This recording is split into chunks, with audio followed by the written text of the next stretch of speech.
There are more people working in this country now than there historically have ever been. So this myth that people aren't working or don't want to work is simply not true. What is true and what the data show is people are not making enough in the workplace to live.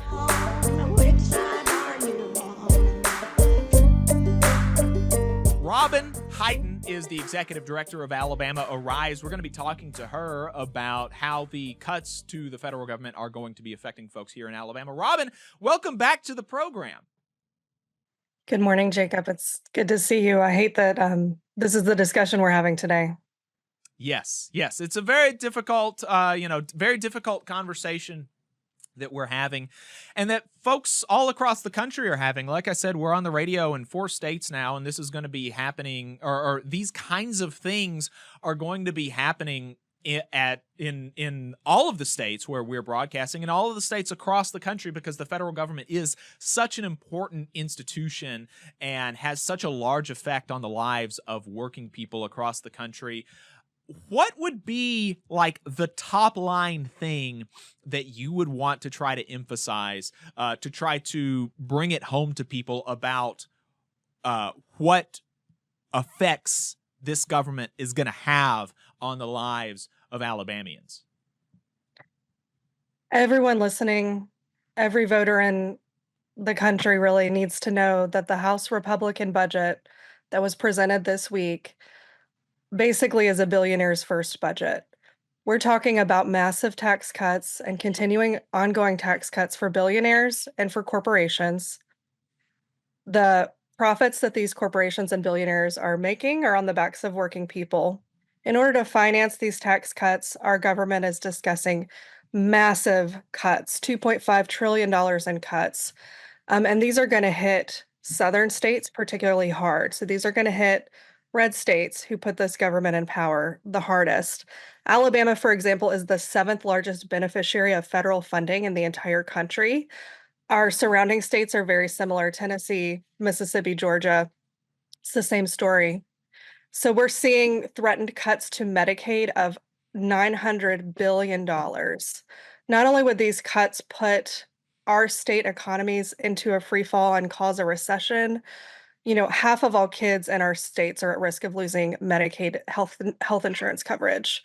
SNAP is at huge risk of cuts. We're talking about $2.3 billion in threatened cuts to SNAP, which, provides food assistance for over 600,000 families in Alabama. So these are real threats. And that doesn't even begin to get into cuts to, research, university programs, legal services, housing assistance. For Alabama Rise in particular and our partners, we are focused mostly on those cuts to Medicaid and SNAP. And I would call on anyone who has ever benefited from Medicaid or SNAP to be calling your members of Congress this week. It's an emergency. Yeah, absolutely. And what do you say to the idea that, the reason that the SNAP and Medicaid stuff is in the crosshairs is because of a real antipathy for poor people kind of generally. But if we kind of pretend like we don't know what's going on and just take them at face value and say that, the cutting back of these services is to incentivize people to get into the workforce, and the thing that, and presumably meaning the thing that they think keeps people out of the workforce is the SNAP benefits or the Medicaid benefits. What is the truth value of those sorts of arguments? And what do you think would actually be the result of big, large-scale SNAP and Medicaid benefits on the order that is being discussed right now in D.C.? It's just not true that these programs prevent work. We find the opposite. So the reasons that people are dropping out of the workforce are because they cannot afford childcare. They don't get paid enough. They don't have adequate health care and are having premature disability and chronic disabling conditions.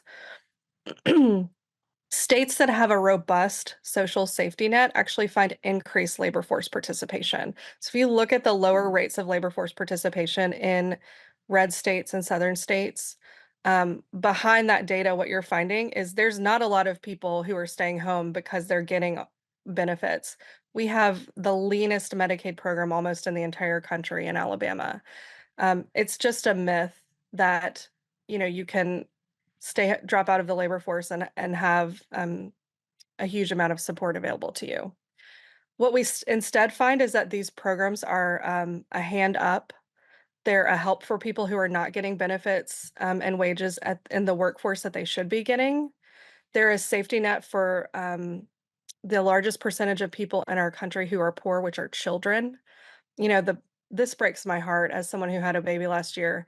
The families most likely to experience homelessness right now are those with children under the age of 1. So when we're talking about cutting SNAP benefits, cutting Medicaid health insurance, we're hitting those families. We're hitting families and people with serious disabilities. We're hitting families with parents and grandparents in nursing homes. We're hitting, single parent households that are struggling just to make ends meet. We're talking about cuts to potential like school lunch programs, which are hugely popular. The other thing I wanna mention is there are more people working in this country now than there historically have ever been. So this myth that people aren't working or don't want to work is simply not true.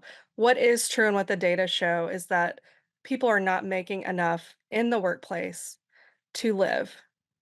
And that's a deeper issue with our economy. What we know is not gonna help is giving more money to billionaires because those billionaires are not sharing the wealth that is being created. They're extracting it from our communities.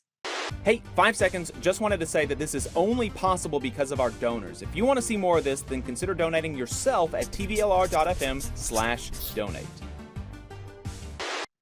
Right. And I just want to underscore a couple of the things that you said. A lot of a lot of this kind of stuff, it's always existed. There's always been attacks on programs that supports poor people, but one of the recent kind of pop culture things to tack on to reasons to attack programs for poor people is the idea that nobody wants to work anymore. We've heard this since the pandemic, where for like for like 6 months or something, there were some people that got or enhanced unemployment benefits, and so we have been left with this talking point since then that nobody wants to work because they're just getting so much money from the government. You point out correctly that Alabama has actually one of the lowest labor force participation rates in the country, meaning of the people that are legally eligible to be working, we have one of the lowest proportions of that potential labor force actually on the job. And yet, at the same time, Alabama also has one of the most restrictive welfare states in the country. And so if it were the case that more welfare or more programs to support poor folks actually incentivizes people to get into the workforce, the hypothesis that one would come up with would be that Alabama would have the highest labor force participation rate since we give the least amount of money for poor people. And yet that is quite simply not the case. You can look at any numbers that you want to, and you will find that that is not the case. Additionally, generally speaking, on a national level, the idea that nobody wants to work anymore is exactly like you said, confronted by the fact that more people within their prime working age, 25 to 54, are working than at any time in the history of this country, save for approximately 3 years in the 1990s. Okay? So the idea that there's just this raft of people that are sitting at home getting government services for free for not working is just not true. And I'm sure that you talk to legislators about this and that you have relayed this information to them. How do they respond? I mean, do they just think that you're lying, that it's not true, or that we have to take even more from the ball? Like, how do politicians and public figures react to that kind of information? I think the right-wing messaging machine has been really effective at selling this lie that working and poor people are getting away with something, are, benefiting at your expense. If you're struggling, it's not um, your boss's fault. It's not wealthy people's fault. It's not the government's fault. It's the person doing slightly worse than you who's getting a little bit of Mm. help, right? So when we talk to lawmakers, there is this real misunderstanding about what programs and services are available for poor people. A lot of people mistakenly think that Medicaid is a cash benefit. They don't understand it's a health insurance program. You never get cash for being on Medicaid. Now, granted, I think if you're poor, probably the number one thing you need is cash, right? But they've managed to make cash be the bad guy. That how dare we help people who are suffering with more money? So Medicaid is not a cash assistance benefit. That's one major misconception.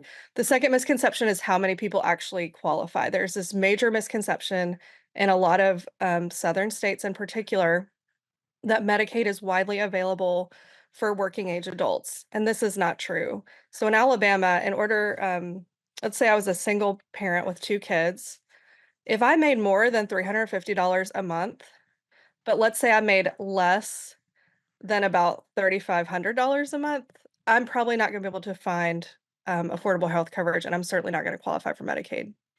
So this misconception exists that all of these people who would benefit from expanding these programs, are not working or are just staying at home. Actually, pretty much in order to qualify for, Medicaid in Alabama as a non-disabled or non-pregnant adult, um, you have to be virtually, destitute. You're not gonna be working any kind of regular job, and qualifying for these programs. So, we talked to a lot of lawmakers who have this, like, mythical vision of who they think is dragging down the economy that they tell us. It's always their deadbeat son-in-law who stays on the couch all the time and plays video games. He's always, like, 22. Okay, now granted, I think we've all known or been the 22-year-old who stays on the couch too much and plays too many video games. But if you look at who is most benefiting from federal programs, um, it's not your single 22-year-old son-in-law, right? It's the single working mom. It's the teenage parent.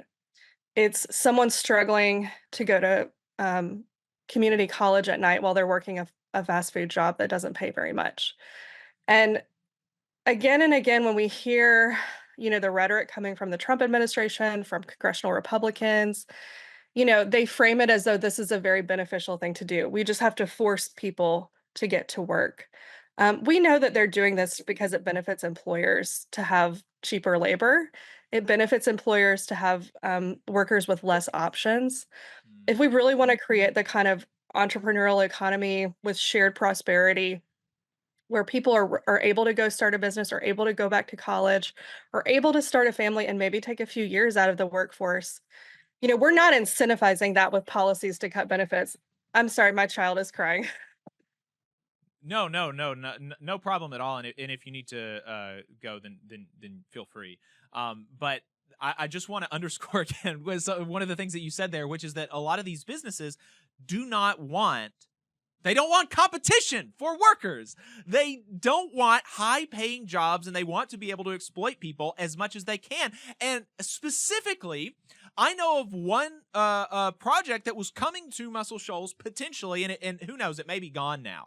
I'm not sure if it's going to end up coming, but it was There was going to be a huge manufacturing facility built in Muscle Shoals to manufacture parts for EV batteries. It was supported by a grant from the Department of Energy, and this company agreed to project labor agreements. They agreed to high wages for operations staff. They agreed to neutrality in a union election. And people that I know in Muscle Shoals, in that area, have said that the businesses that make up, like the Economic Development Authority over there, want to kill this project because they are like small business tyrants who pay their employees like $12, $13 an hour, and they don't want to have to compete with actually good paying union jobs. So everything that they can do to sabotage that kind of genuine economic development in their community, they want to try to do so that they don't have to compete for the labor. And it's just very, very frustrating seeing stuff like that. So Robyn Yeah, Hyden. and then, I mean, can I Yeah, just go add ahead. one more quick thing, Jacob? Yeah. Our state has built an economic development strategy around recruiting manufacturing here to benefit from cheap labor. Mm. But I think we're finding the end of the effectiveness of that strategy when we can't even maintain our own state infrastructure, roads and bridges, rural hospitals, and schools. And we're going to find increasingly that we can't compete, in recruiting employers when we're not investing in our workers and our workforce. So again, I would just say if you do one thing this week, if you take one action this week, please speak up about the proposed cuts to Medicaid and SNAP. We have an action alert on our website, alarise.org. There are partners in multiple states across the country working on this issue. It's so important that we not let them get away with pitting working people against each other in order to give more wealth to already wealthy people. Right. Robyn Hyden, Executive Director for Alabama Arise. I really appreciate your time. Thank you, Jacob. You just saw a clip from the Valley Labor Report. We are live every Saturday morning from 9:30 a.m. till 12:30 p.m. And we pride ourselves on keeping all of our content free to everybody so that we can talk to as many working folks as possible. If you support the work that we're doing, you think that it's important, you think that it's good, then consider making a monthly contribution to the project, and you can do that on our website, tvlr.fm.